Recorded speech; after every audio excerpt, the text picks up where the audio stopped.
Écoutez ces 3 cas et écoutez-les jusqu'au bout.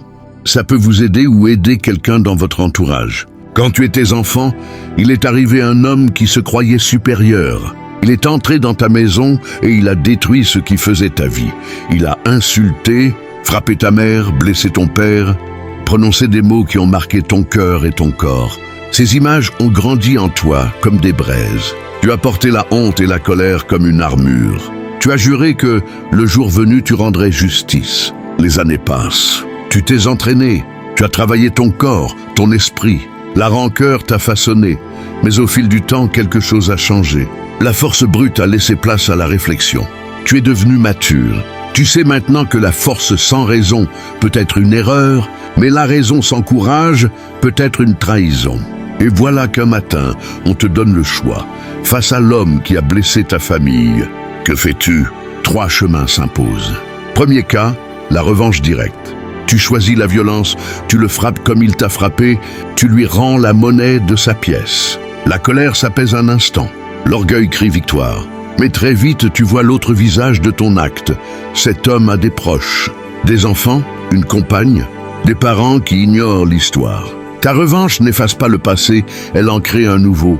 Tu te transformes en auteur de nouvelles douleurs. La boucle de la haine se referme. Tu contribues à ce que tu voulais abolir. Deuxième cas, la justice punitive. Tu utilises la loi, tu le fais arrêter, condamner. Moralement, tu appliques la règle. Mais la réalité sociale est cruelle. Ceux qui regardent de loin voient seulement la chute d'un père, d'un mari. Ils ne connaissent pas tes nuits d'angoisse. Ils voient un homme brisé et leur colère se tourne vers toi. La sanction légale peut devenir l'étincelle d'une revanche collective. Tu fais ce qu'il faut sur le papier, mais tu provoques des fractures familiales nouvelles. Troisième cas, laisser le temps juger, réparer.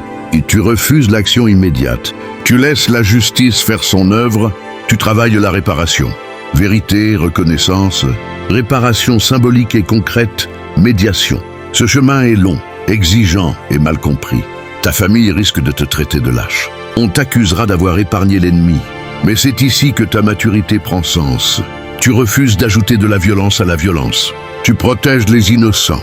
Tu cherches à ce que la faute soit reconnue sans anéantir des vies innocentes.